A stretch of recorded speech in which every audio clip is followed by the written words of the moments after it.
Welcome to Boundary Setting 101, how to say no to obligation without the guilt. So this is my second video in my boundary setting series that I have started for 2021.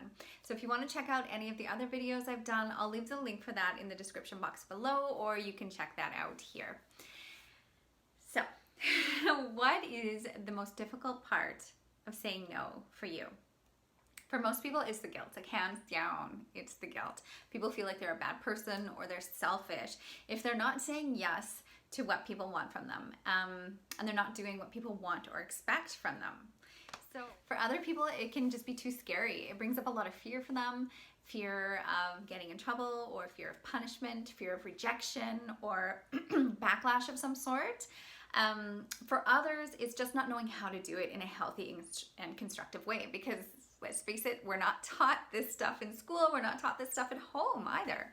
So a lot of us have grown up with messages that we need to be sacrificing ourselves to make other people happy. And as children, we were repeatedly told to do things that we didn't really want to do, or we didn't want to do at all in order to please others. So even little small things like give your grandpa a hug, or give Aunt Marge a kiss before she goes, and you really didn't want to. We were taught to put aside what we wanted or what we were comfortable with in order to make others happy, sort of expected of us. And so throughout our lives, these repeated little incidents helped us to form the idea or the belief that other people's needs and feelings are more important than ours. And so this sets us up for all sorts of internal struggles and conflicts throughout our lives. And then we need to unlearn all of these unhealthy patterns that we've taken on. Because when we do things out of obligation, we create resentment, we can create anxiety, we can create depression, because we are living our life based on other people's needs and wants and what they need and want from us. We neglect our inner world and what's important to us and what we came here to do and share with the world. So we end up spending our time and ultimately our lives doing what other people want and need from us, rather than doing what fires us up and sharing our gifts with the world, or serving the world in the way we were meant to. So my name is Stacey, and I am a Heilkunst homeopath, or Heilkunst practitioner, and creator of the Express Your Truth 8-step emotional empowerment program. And in my practice, I help women go from feeling overwhelmed, out of control, and hopeless when it comes to their uncomfortable emotions to feeling calm, confident, and capable when it comes to feeling and expressing their emotions. So I am a recovering people pleaser and a nice girl, and like I said in my first video of the year on this topic, the top 3 reasons boundary setting is so hard, I have all of the top 3 reasons that make boundary setting so hard. So as a result, I spent years keeping the peace, not rocking the boat, biting my tongue, and putting on a happy face, and I paid for it. I was suffering mentally, emotionally, physically, and spiritually. And I was anxious, I was depressed, and I started isolating myself because I couldn't stand to be in my own head, and I couldn't stand to be around other people. I couldn't say no to anyone. And my physical issues were driving me crazy. And I had been in the natural health industry for years at this point, and nothing really seemed to be helping.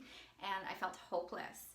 And I knew a lot of what I was suffering with was rooted in emotional issues. But back then, that mind-body connection wasn't being talked about the way it is now.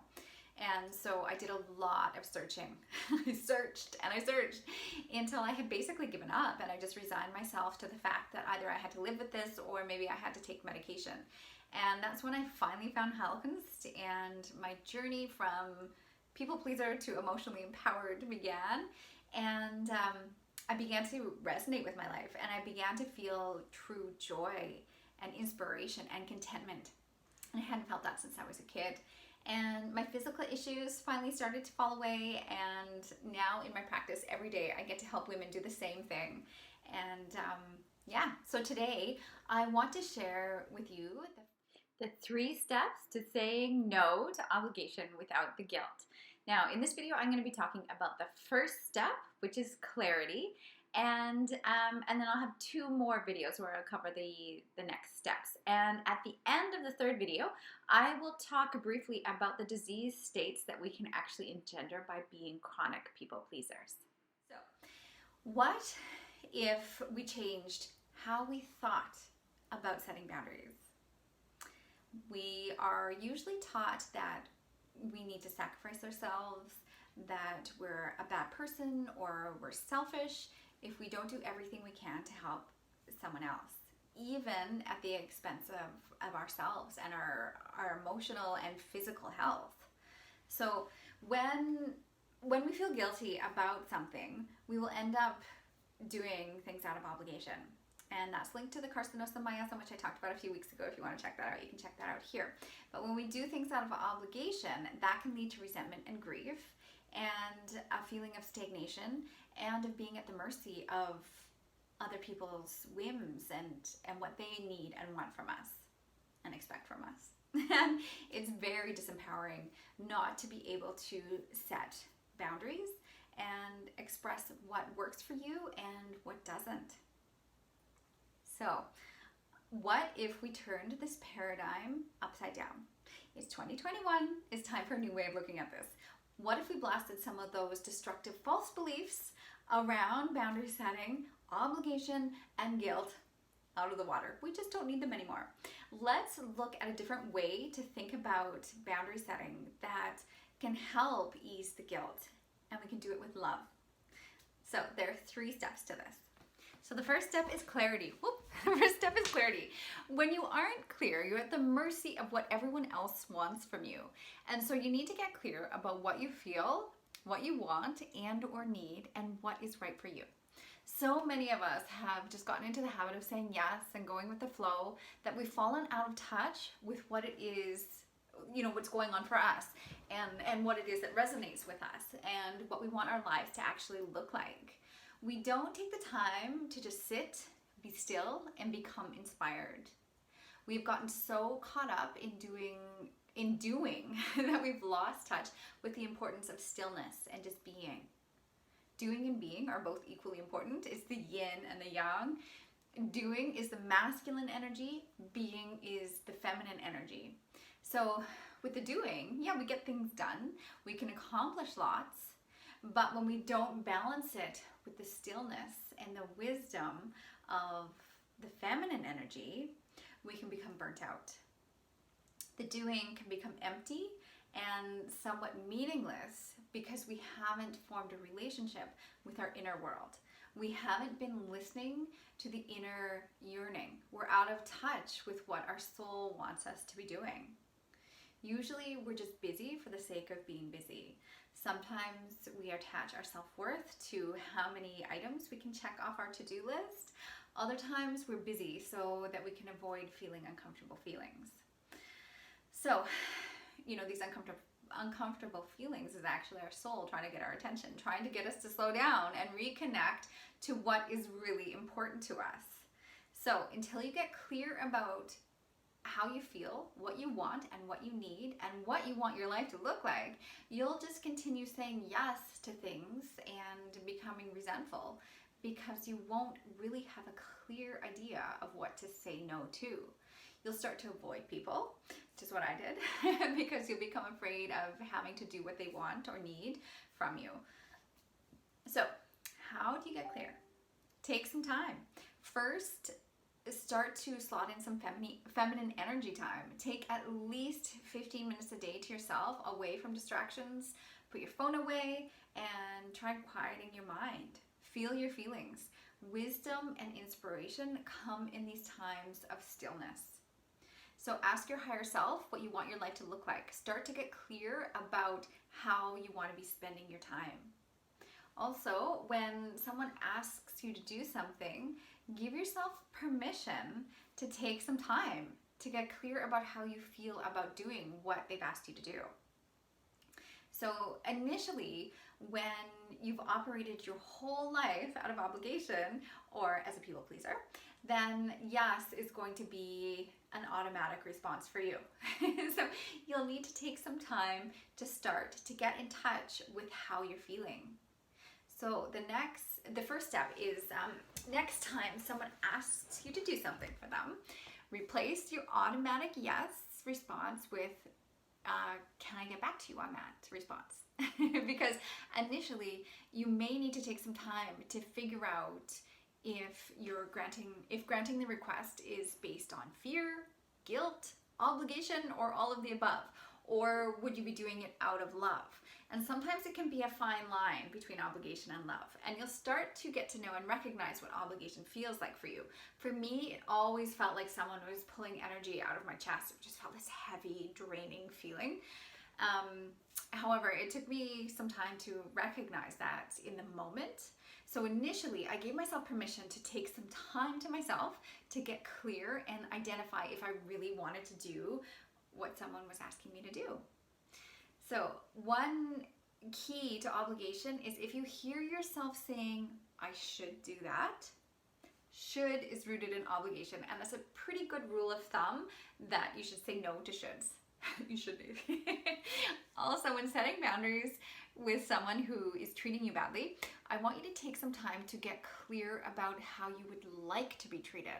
Oftentimes, when someone is doing something that we don't like, or we aren't happy with, or we're uncomfortable with, we get resentful and angry and just focus on what we don't want. So when we put our focus on what we don't want, we're just going to get more of that.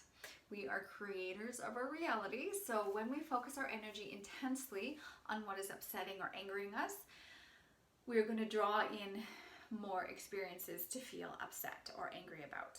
So we need to take some time to get really clear about what it is we do want. So for example, say you're being taken advantage of at work. A lot of people pleasers will be able to relate to this type of situation because we have trouble saying no and setting boundaries. So let's say that your boss is expecting you to do a lot of extra work that goes beyond your job description, your salary, and or your working hours. So you start to become resentful and you don't say anything. You start to complain about him and the situation to friends and family members, anybody who'll listen. And you were thinking about it at night before you go to bed. If you wake up at night, you start thinking about it, and you get up in the morning and you have a message from him. You're giving a ton of your focus to what you don't want and what's displeasing you, rather than getting clear about what you do want and putting your focus there. So you will create more and more of that angering situation. So instead, try and get clear and then focus on what you do want. So if you want to feel respected in the workplace, maybe you want to earn money. Do you want to be able to set boundaries with ease? Whatever it is, get clear about that and focus on that. Remember, what you resist persists. This is a universal law. We can't escape it. So take the time to going into what is being brought up for you around the situation. Feel the feelings, let the wisdom arise from them, and then do the healing you need around it. Or shift the wrong thinking you have around the situation. And then you want to engage the universal law of cause and effect. You want to cause the effect that you desire. So get clear about that and then become grateful for that reality that you know will come about. Focus on the gratitude of the changes that are coming to you rather than resentment of where you're at now. You've created this reality and you have the power to uncreate it. Root out the subconscious false beliefs that got you there and has that person treating you that way, and get clear about where you want to go. We explore subconscious false beliefs a lot more deeply in my Express Your Truth 8-Step Emotional Empowerment program, so I won't go into it too deeply here because it's deep work, and not everybody is ready for that, so we won't do that here. So are you going to continue to just say yes to everything that is asked of you and continue to build resentment and sadness over your unlived life? or are you going to get clear and become discerning and realize when you are doing things out of obligation rather than love? So that's step one in a nutshell. So take this week to really explore the concept of getting some clarity in your life. And so if you haven't done so already, subscribe to my channel and ring the little bell and you'll get a notification when I put out my next video. So next week we'll be covering step 2 in Boundary Setting 101. So this will be a 3-part series I'll be covering over the next 3 weeks. So I hope you enjoyed step 1, and I look forward to hearing how your week goes around practicing that. All right, thanks for joining me, and I will talk to you next week.